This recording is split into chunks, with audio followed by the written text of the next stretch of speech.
Maligayang pagbabalik sa Rai Movie Recaps.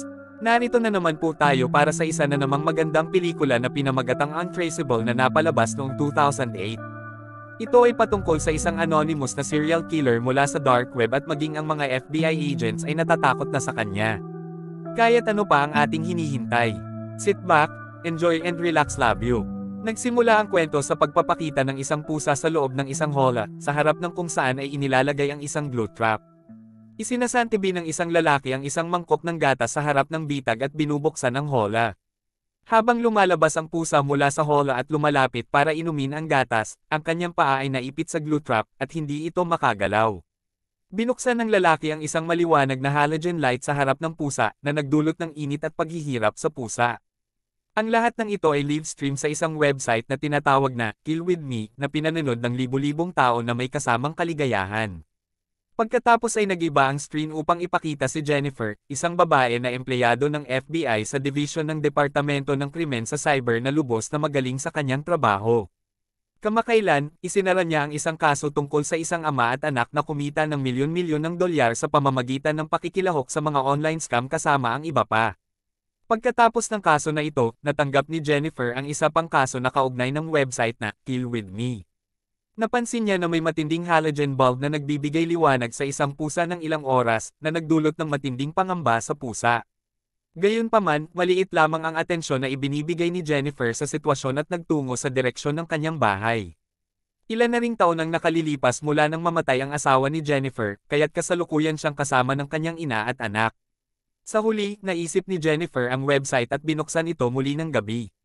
Napansin niya na ang pusa na tinitignan ng halogen light ay sumuko sa init at ngayon ay patay.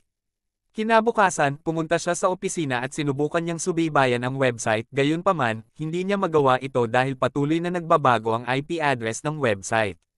Sinubukan niyang i-block ito, ngunit ang domain at server ng website ay nasa Russia, kung saan hindi sila pinapayagan na gawin iyon. Kaya't hindi nila magawang i-block ito. Sa ibang bahagi ng lungsod, may lalaking tinatawag na Miller na lumalapit sa isa pang tao upang bumili ng tiket sa black market para sa isang laro ng hockey. Gayunpaman, kaagad siyang tinanong tungkol sa tiket at sinaktan siya ng lalaking iyon gamit ang taser gun at inagaw siya, pilit na pinasakay sa kanyang sasakyan. Sa kasalukuyan, sa halip na isang hayop, ang website na Kill With Me ay nagpapakita ng live na broadcast ng isang lalaki na may mga salitang "Kill With Me" na inukit sa kanyang dibdib na nagdudulot sa kanya ng walang tigil na pagdurugo. Bukod dito, mayroon siyang kagamitang iniksyonan sa kanyang kamay na konektado sa isang computer na konektado sa website.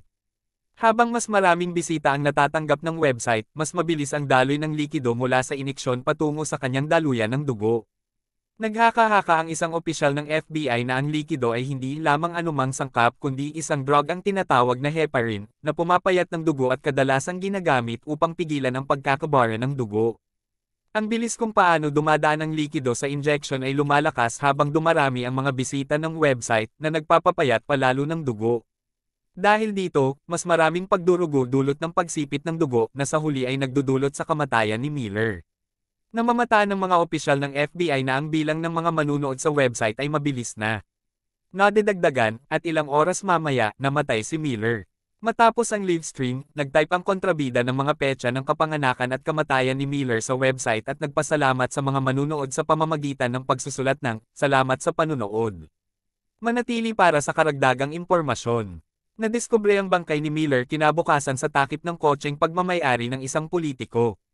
Sa kabilang banda, bumisita si William, isang dating news reporter, sa bahay ng batang si Owen Riley dahil nag-post si Owen ng isang antik na kalakal para sa pagbebenta sa internet, na labis na kinaka-interesen ni William.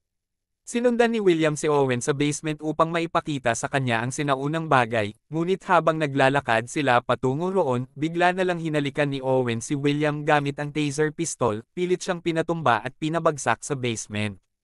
Siya'y nag-aagaw ng bata si William at kinaladkad siya sa pamamagitan ng pagkakasemento ng kanyang mga kamay at paa na nagiging sanhi ng kanyang pagkakalimas. Samantala, si Jennifer ay kasalukuyang nagdiriwang ng kaarawan ng kanyang anak kasama ang kanyang iba pang mga kasamahan sa koponan. Nang biglang may natanggap silang abiso na ang live stream ng Kill With Me website para sa isang bagong biktima ay nagsimula. Agad na iniwan nila ang kasiyahan at diretso sila sa opisina.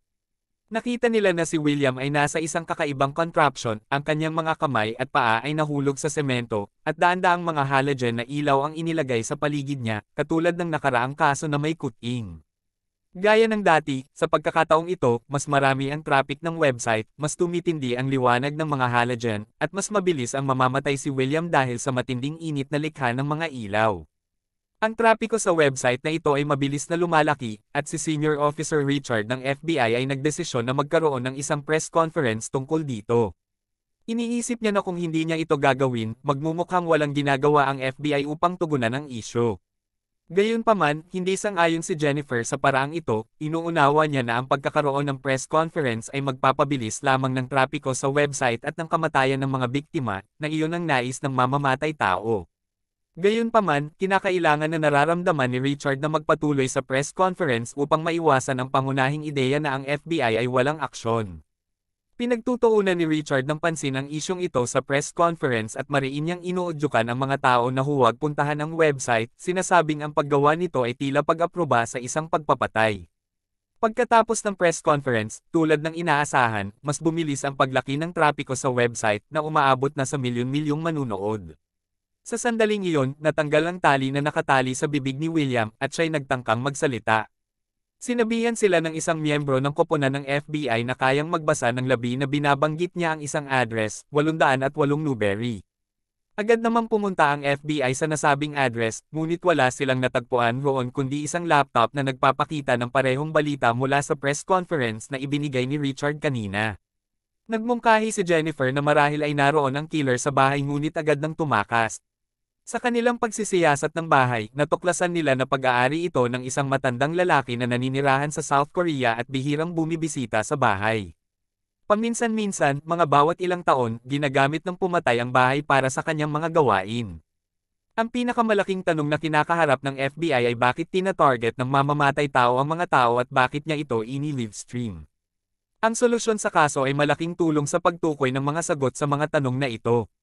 Gayunpaman, ngayon, wala nang kaalam-alam ang FBI tungkol sa motibo ng mamamatay tao. Mayroon silang isang laptop na kanilang natagpuan sa bahay. Ini-inform sila ng isang ahente ng FBI na may pangalang Griffin na ang laptop ay pag-aari ng isang taong may pangalang Kilburn, na ngayon ay pumanaw na.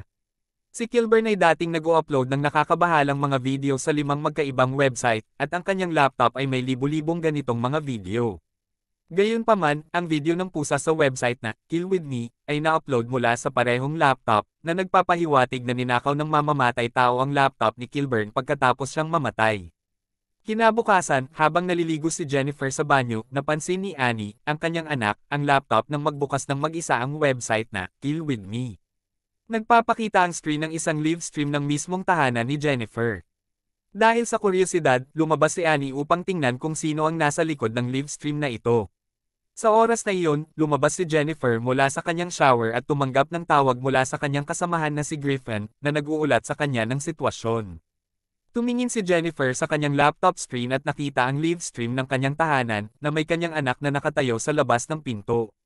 Siya ay madali ang kumuha ng baril at nagmamadali sa labas, itinumbo ang kamera mula sa isang kotse na nakaparada sa harap ng kanyang bahay. Sa parehong oras, dumating din ang pulis sa eksena. Pagkatapos, habang binubuksan ng pulis ang likuran ng kotse, natuklasan nila ang patay na katawan ni William sa loob. Tinawagan ni Jennifer si Griffin, na sinasabi na ang dahilan kung bakit siya tinarget ng mamamatay tao ay dahil sa masyadong malalim na interes niya sa kaso nito. Pinagmumungkahi rin niya na maaaring may koneksyon sa pagitan ni Kilburn, na namatay lamang 1 buwan ang nakalilipas, at ng mamamatay tao. Hiniling niya kay Jennifer na magkita sila sa opisina para pag-usapan ng mas detalyado ang kaso. Matapos ang pag-uusap na ito, tinanggap ni Griffin ang tawag mula sa isang babae na nagsasabi na natutuwa siya sa mga email nito at gustong magkita sila sa totoong buhay. Si Griffin ay may ugali na gumagamit ng pera para sa maraming babae online, gayunpaman, ngayong pagkakataon, ang tawag na kanyang natanggap ay hindi mula sa isang babae. Ito ay mula kay Owen, na gumagamit ng voice changer upang magsalita gamit ang boses ng isang babae. Pagkatapos, sa susunod na sandali, natuklasan natin na si Griffin ay dinukot din ni Owen, at nagsimula na ang kanyang live stream. Inilagay si Griffin sa isang tangkeng may tubig na may isang tangke ng sulfuric acid na nasa itaas ng kanya, katulad ng dati. Habang tumaas ang trapiko sa website, unti-unti nang tumutulo ang acid sa tubig, nagiging sanhi ng pag-angat ng antas ng acid, at sa huli, nauuwi ito sa kamatayan ni Griffin. Sinabi ni Owen, alam mo na nauupo ka lang sa tubig kung walang nagmamasid sa'yo. Ngunit, mas mataas pa ang traffic na nararanasan ng website. Sa pagkakataong ito, nagsisimula ng maglaho ang katawan ni Griffin sa asido, na nagpupuno ng espasyo ng nakakasuklam na amoy. Habang ang amoy ay hindi na matagusan, kinuha ni Owen ang pagkakataon na umalis sa silid. Nagsimulang mag-blink ng mabilis ang mga mata si Griffin upang magpadala ng mensahe sa Morse code sa kanyang koponan sa FBI. Gayunpaman, namatay siya habang ginagawa ito. Kapag in-decode ang kanyang mensahe sa Morse code, ito'y nagsasabing, ang aming pagpapakamatay.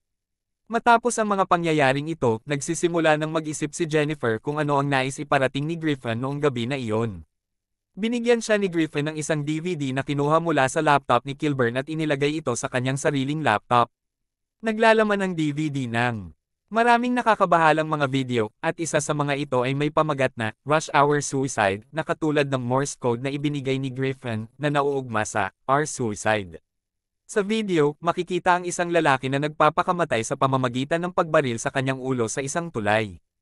Binanggit ni FBI Agent Eric, na kasama si Jennifer, na pumunta siya sa parehong lokasyon ilang araw na ang nakakaraan dahil ang unang pumatay sa pusa ay ninakaw mula sa bahay na matatagpuan sa ilalim ng tulay. Sa pagkarinig nito, nauunawaan ni Jennifer ang kahalagahan ng kaso at nagtawag ng isang pagpupulong kasama ang FBI team. Sa pagpupulong, inihayag ni Jennifer na 16 na buwan na ang nakalilipas, nagpakamatay ang isang propesor na nagngangalang James Riley sa pamamagitan ng pamamaril sa kanyang sarili sa tulay dahil lubos siyang labis na nalulungkot sa pagkamatay ng kanyang asawa. Isang piloto na may pangalang Miller mula sa News Channel 12 ang nakuhanan ng video ng aksyon ng pagpapakamatay. Nang mag-umpisa ang balita tungkol sa pagpapakamatay ni James Riley sa TV, tumutol ang kanyang pamilya, na nag-udyok sa karamihan ng mga news channel na humingi ng paumanhin at itigil ang pagpapalabas ng nasabing video. Ngunit ang News Channel 12 ay nagpatuloy sa pagpapalabas nito dahil ito ay malaki ang naitulong sa kanilang ratings. Nagpadala pa sila ng reporter sa pook ng pagpapakamatay upang makipag-ugnayan sa mga tao, at ang reporter na iyon ay walang iba kundi si William, na napatay matapos si Miller. Si Kilburn ang nag-record at nagpakalat ng video ng pagpapakamatay ng air ito ulit ng Channel 12 sa iba't ibang website, na nagdulot ng pagkalat nito at nagbunga ng 5 milyong views. Inilantad pa ni Jennifer na may anak si James na tinawag na Owen, na isang magaling na computer scientist. Gayunpaman, matapos mamatay ang kanyang ama, si Owen ay nagkaroon ng karamdaman sa kaisipan at naapektuhan ng depresyon dahil sa mga taong nagpapatawa sa video ng kanyang ama at nagpapaligaya sa ito. Ito ay nauwi sa kanyang pag-admit sa isang pasilidad para sa mga may karamdaman sa kaisipan 6 na buwan na ang nakararaan.